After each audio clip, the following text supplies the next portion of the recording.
Assalamualaikum warahmatullahi wabarakatuh. Waalaikumsalam warahmatullahi wabarakatuh. Bismillahirrahmanirrahim. Innal hamdalillahi rabbil alamin nahmaduhu wa nusalli wa nusallimu ala rasulihil karim wa ala alihi wa ashabihi ajma'in, amma ba'd. Alhamdulillah, para santri-santri semua yang dimuliakan Allah Subhanahu wa taala. Pada malam hari ini kita bersyukur kepada Allah dengan mengucapkan alhamdulillah karena kita masih dipilih oleh Allah Subhanahu wa taala untuk belajar di pondok pesantren. Ketika tadi orang tua kalian datang, ada yang minta pulang enggak? Enggak. Ada yang menangis enggak?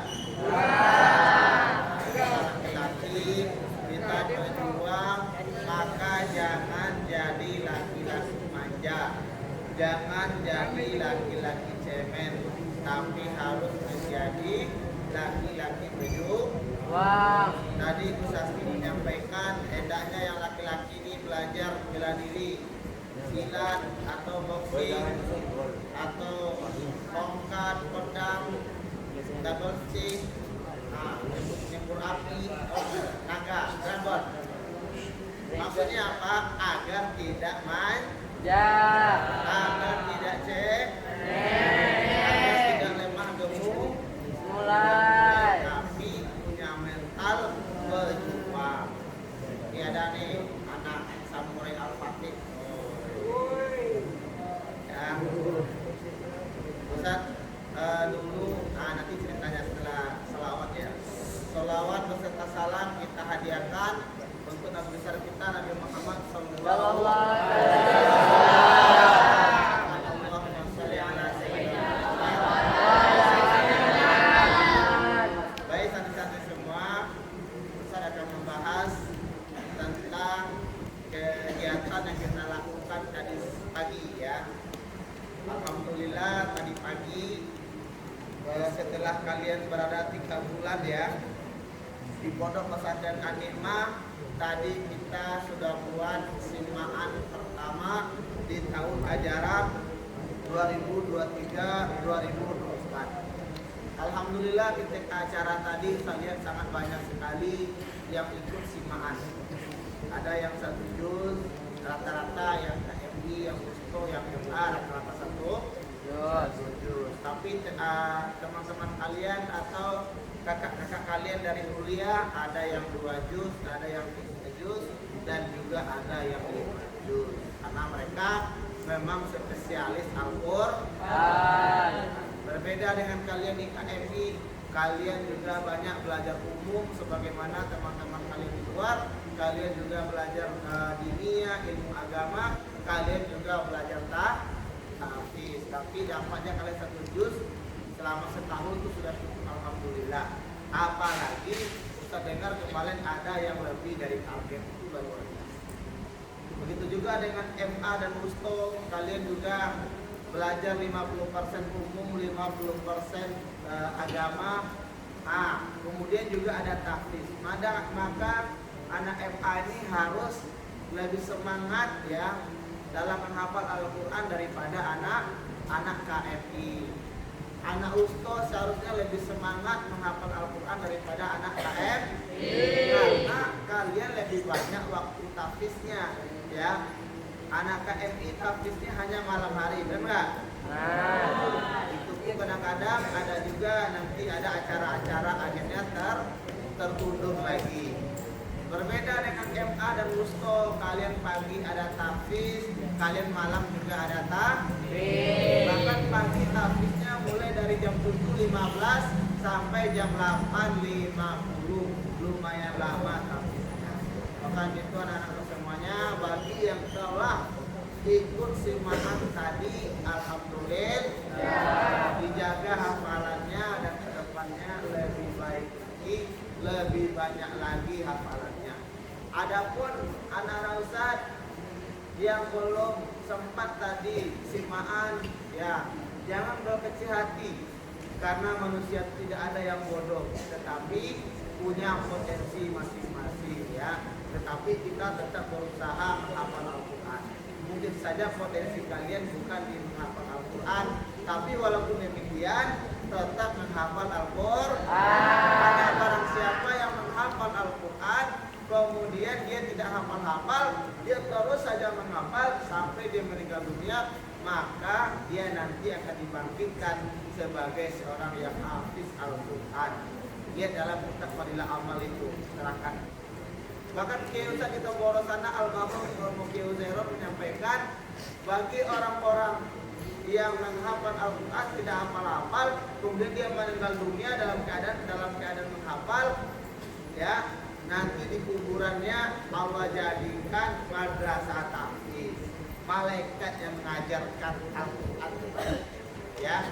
Maka itu kepada anak-anak Ustaz yang mungkin otaknya berbeda dengan temannya, kalau ngapal Quran itu kayak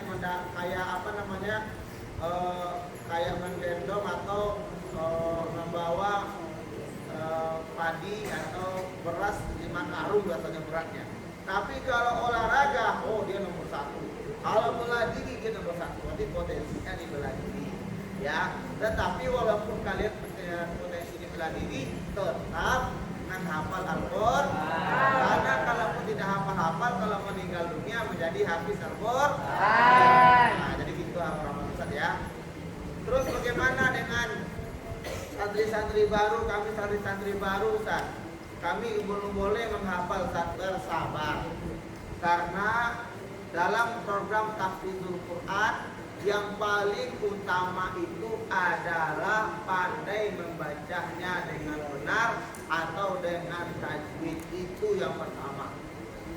Menjadi hafiz Al-Quran itu gak wajib ain bagi kalian, tetapi kalian membaca Al-Quran dengan tajwid yang benar, dengan kaidah-kaidah yang benar, itu wajib hukumnya bagi kalian. Maka itu kepada anak-anak Ustaz yang sedang tahsin, bersabar, ya.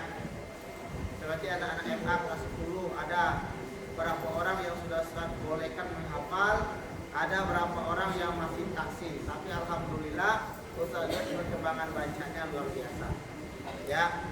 Ustaz tidak ingin melihat kalian jadi imam nanti bacaan Al-Fatihahnya pletot-pletot atau hurufnya disamakan. Mana ha, mana ha, mana kha, itu harus beda. Mana shin, mana sin, itu harus beda, ya. Ini gara-gara ingin cepat-cepat menghafal, akhirnya panjang dan pendeknya nggak paham, bengong yang tidak dengung nggak paham, kemudian huruf-huruf pengucapannya nggak benar, akhirnya kalian baca Al-Quran tapi malah berdosa. Jadi Allah berfirman, waratilil Qur'ana tartil, bacalah Al-Quran dengan tartil atau dengan tajwid. Maka nanti sampaikan kepada orang tua kalian kalau bertanya, bang, kenapa tuh abang belum juga punya hafalan? Kan sudah 3 bulan. Sampaikan sama orang tua kalian, alhamdulillah ma bu umi, dulu abang baca Al-Quran tuh kayak anak TK baca Quran, a, ba, ta saja, ya kan? Tetapi sekarang alhamdulillah abang sudah lancar baca, tapi kata ustadznya belum boleh menghafal karena dilancarin dulu, nah gitu ya.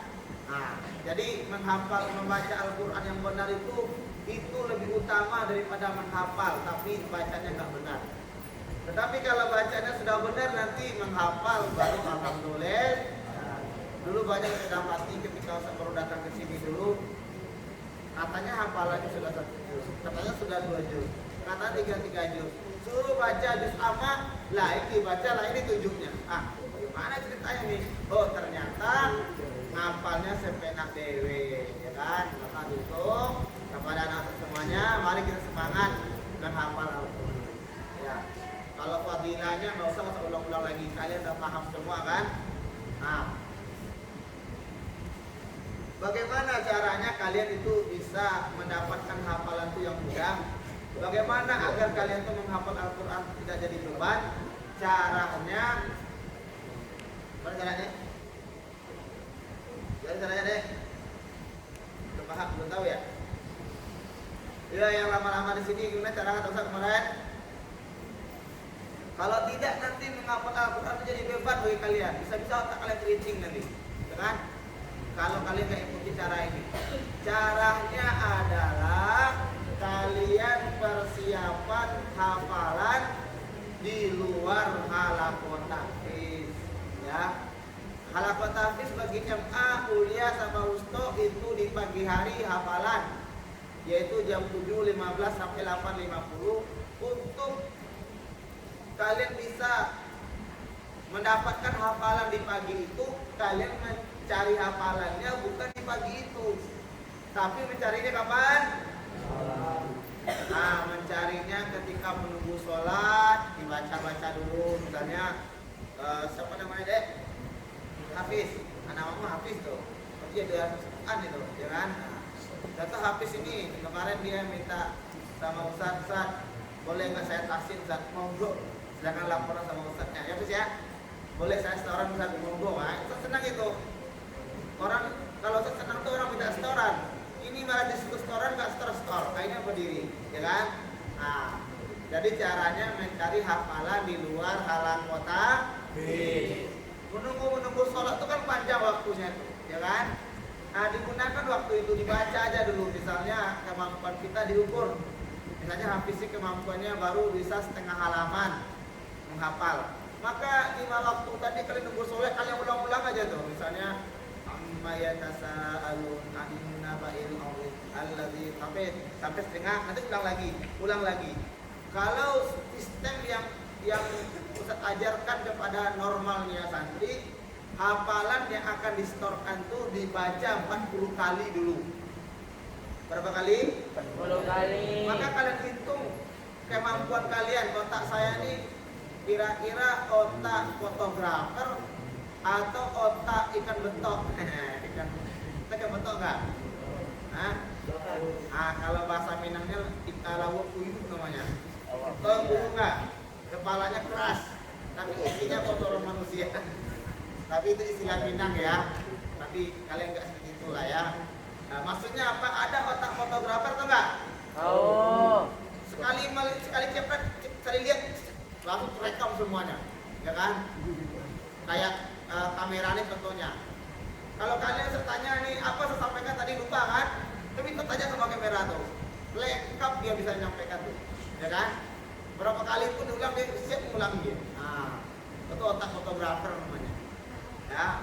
Kalau otak kalian otak fotografer mungkin nggak sampai 40 kali, 10 kali saja itu sudah bisa kalian hafal. Baca aja dulu, baca yang benar aja dulu. Contohnya, amma yatasaalun anin naba'il azim.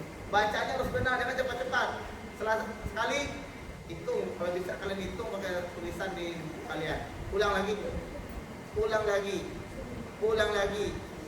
lagi sampai berapa? 10. Misalnya kalau otak kalian otaknya nggak fotografer mungkin 40 kali atau 20 kali. Nah, kemudian misalnya menunggu sholat zuhur kan setorannya kan asar kan? Setorannya pagi kan? Kalau KMI kan malam disesuaikan aja. Nah, misalnya zuhur kalian sudah, saya tadi setoran ini, berarti saya ini lagi. Zuhur tuh kalian sudah mulai ulang. Menjelang ustadznya qomat, abang-abangnya qomat, kalian ulang. Ternyata zuhur sudah terbaca 40 kali. Berarti asar nanti sudah mulai menghafal tutup buka. Tahu enggak? Amma yatasaalun anin naba'il azim itu. Jangan lanjut dulu sebelum benar-benar kalian hafal. Anin naba'il azim alladzi hum fihi mukhtalifun. Udah dapat 3, ulang lagi. Setelah itu nanti store teman-teman dulu. Yung, tolong simakan ya. Tolong simakan ya. Siapa namanya? Ustaz Abdul Aziz. Tolong simak saya sebentar. Kamu salah ini apa? Itu apa namanya wajib guna atau guna musyaddada. Dia dengung dia dipanjangkan sekitar 3 sampai 3 rakaat. Jadi amma yatasaalun. Ya. Jadi setelah baru nanti diulang-ulang. Ternyata Kenapa?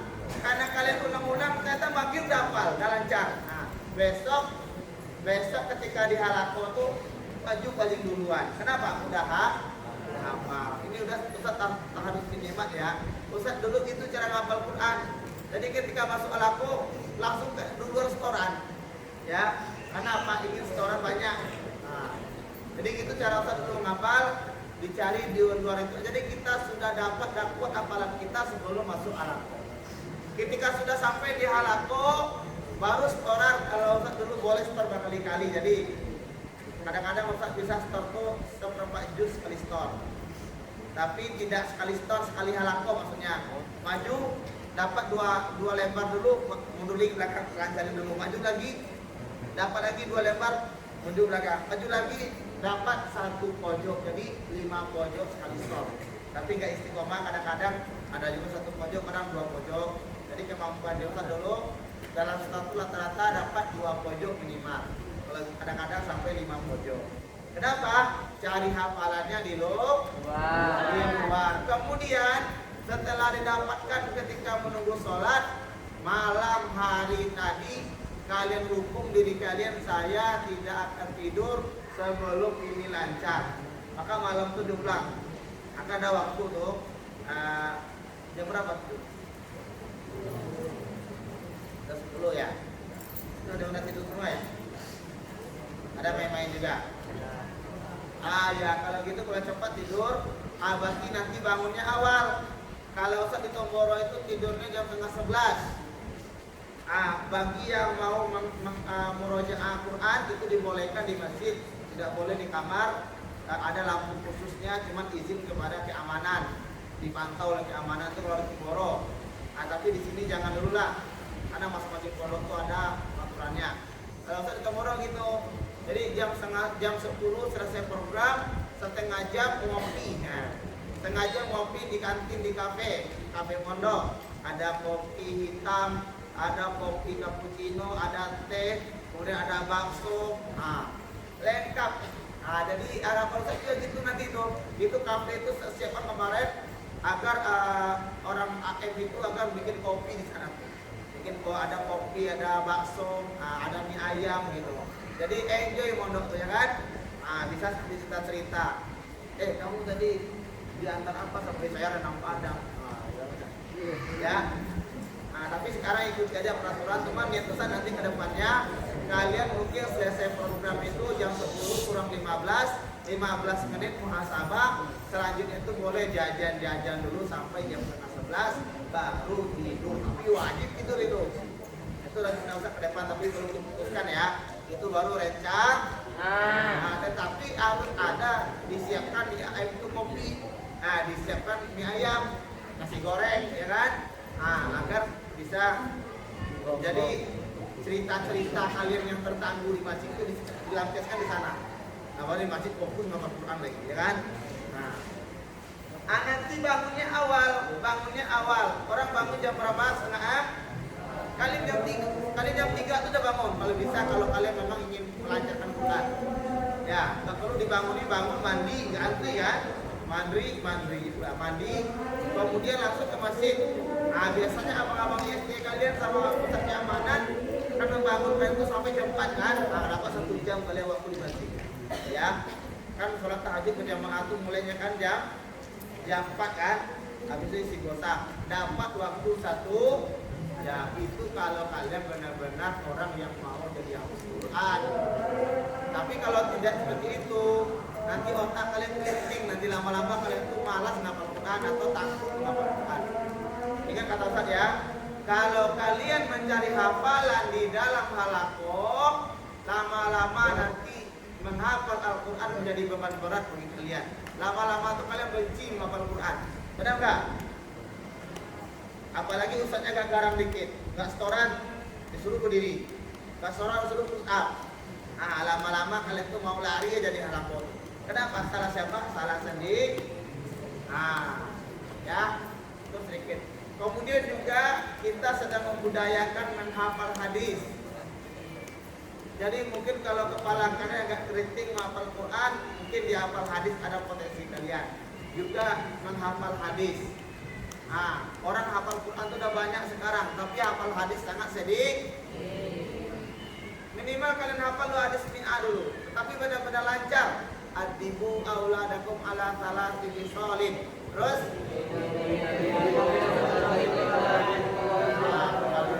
itu hadis berapa tuh Ustaz? Satu. Ya. Siapa yang sudah hafal hadis mi'ah angkat tangan? Yang pernah hafal? Coba jujur aja yang pernah hafal. Banyak yang turun-turun. Setelah hadis mi'ah itu kalian hafal, nanti baru dihafal hadis arba'in nawawi. Innama a'malu binniyat wa innama likulli imrin ma nawa. Faman hijratuhu ila Allah wa rasulih hijratuhu ila Allah wa rasulih. Faman hijratuhu ila dunya yusibu awin ra'atin yang kiwa wa hijratuhu ila ma hajara ilaih. Ya kan? Benar enggak? Rawahu. Nah, itu dihafal. Kalau sudah hafal nanti hadis arba'in nawawi, kalian hafal nanti hadis apa lagi ya? Bulughul Maram. Kalau di sini belajar apa? Riyadus Shalihin. Boleh Riyadus Shalihin, boleh Bulughul Maram, terserah ya. Kalau juga sudah hafal lagi kitab Sahih Bukhari. Teman-teman Ustaz di Temboro sana banyak yang hafal Sahih Bukhari itu hafal. Ya. Hafal Sahih Bukhari, bayangin banyak hadisnya. Jadi harapan Ustaz seperti itu. Nanti di Anikma ini juga ada halakum hafal hadis. Bahkan sekarang di MTQ banyak dilombakan hafalan hadis. Yang selalu menang adalah Pondok Pesantren Al-Istisqam Imam Syafi'i Nongsa. Itu yang sering dapat juara ketika hafalan hadis. Anikma juga bisa. Karena apa? Anikma juga banyak santri-santri yang hebat. Maka gitu kepada anak-anak semuanya, semangat menghafal Quran insyaallah. Insyaallah. Semangat menghafal hadis insyaallah. Ya, ini itu nasihat Ustaz. Kemudian tadi pesan-pesan tadi siang itu ketika kajian itu kalau kalian dengar, yaitu kalian santri-santri ini harus sering olahraga. Harus sering olahraga agar kalian tuh punya mental, agar kalian tuh tidak manja, agar kalian tidak agar kalian tidak lemah gemuk, agar kalian tidak menjadi santri yang soleha, ya. Maka santri-santri jangan kalian bikin alay-alay. Jangan bikin lembut-lembut, jangan niru-niru gaya perempuan. Nanti lama-lama nanti dapat penyakit LGBT nanti. Ya. Maka itu saya sampaikan kepada kalian, banyak olahraga. Yang hobi latihan tongkat, silakan latihan tongkat. Yang hobi latihan pedang, silakan latihan pedang, tapi jangan pakai pedang sebenarnya ya. Nanti hilang kepala teman kalian. Tapi pakai kayu ya. Kecuali kalian sudah profesional nanti kayak Ninja Ranger tuh. Nah, yang hobi pakai latihan label stick, yang hobi latihan tenaga kosong, apa namanya, tangan kosong, ada yang silat hipsi, ada yang kickboxing. Nah, silakan dilakukan. Kalau hobi misalnya trekking, jungkir balik, lompat harimau dan sebagainya, silakan, tapi harus ada gurunya. Patah kayak kemarin ya kan. Nah, dia nggak pandai salto, di salto juga akhirnya keseo, ya kan? Kalau Ustaz dulu pandai salto dulu. Waktu pada saat kecil, waktu ini six packs dulu, ya. Sekarang one pack, ya, six. Dan Ustaz adalah punya namanya kelompok atau komunitas di Tongoro namanya Samurai Al-Fatih. Samurai Al-Fatih itu adalah tim atraksi Tongoro. Jadi dari Tongoro sana, kalau ada tamu-tamu istimewa, maka nanti ada hadro, ada marawis, ada atraksi. Atraksinya itu ada tenaga luar, ada tenaga dalam. Tenaga luar itu ada yang tangan kosong, ada yang bersenjata. Nah, kalau Ustaz lebih sering atraksinya tenaga luar yang bersenjata dan tenaga dalam Asmaul Husna. Yang ninja samurai asli ninja itu tidak luka. Tapi waktu dulu sekarang luka kayaknya. ya kan, satu dulu ya. Nah, waktu amalan masih kuat ya, kalau sekarang ini kayak nggak tahu Ustaz nih, udah lama nggak coba. Tapi jangan coba pula ya, kalau lagi sholat, kata Usman dulu pernah atraksi meja asal nggak buka. Wah, nah, sakit tuh. Nah, yang gitu pula ya. Nah, jadi gitu, nggak apa-apa latihan, tapi hati-hati latihannya, jangan dekat kaca. Dijauh di lapangan ya, jangan dekat-dekat teman, nanti kena kepala teman. Nanti kita ada rencana mau mengadakan kunjungan ke SD. Kita ada rencana mengadakan kunjungan ke SMP di hari Jumat untuk mengisi rohisnya. Sekalian sosialisasi pondok pesantren An-Ni'mah. Apa yang akan dibawa nanti? Membawa acara 4 bahasa, Arab, Inggris, Indonesia dan Mandarin atau Jepang. Kemudian tilawah, kita bawa tilawah dengan yang suaranya yang bagus-bagus. Anak umurnya sejori ya kan. Kayak Nurul aja, laki-laki juga bisa, perempuan juga bisa ya. Kemudian kita tampilkan pidato 4 bahasa. Bahasa Arab, bahasa Inggris, bahasa Urdu, bahasa Jepang atau Mandarin. Kita kan juga ada kampung ada language English Language Center. Language Center Batam ya, LCD. Bahkan nanti kalau bisa bahasa Jerman kita tampilkan juga nanti. Kalau bahasa Teman Ustaz, An-Ni'mah, senggol dong. An-Ni'mah, siapa takut? Gitu. Jadi kemudian selanjutnya baru atraksi ya. Tampilkan himsinya, tampilkan boxingnya, tampilkan pedangnya, double sticknya, tongkatnya. Tapi nyembur api nggak usah dikenal semalam baru nyembur api ya kan. Jadi kita akan mengadakan mengirim ke SD favorit yang dekat-dekat dengan Sagulu Waktu Haji untuk sosialisasi. Misalnya di Jumat ini di sini ada timnya, Jumat nanti misalnya di SD sana lagi, Jumat ini bisa di SMP sana. Maka itu tim atraksi harus banyak. Maka silakan latihan di Samurai Al-Fatih. Insyaallah. Ustaz dulu punya guru namanya Ustaz Agus sama Ustaz Domir. Itulah guru senjata Ustaz dulu. Kemudian Ustaz Agus itu melatih Ustaz juga melatih lagi teman Ustaz namanya orang Padang. Orang Padang itu melatih lagi orang mana salah satu yang pernah mengajar di Nurul Quran.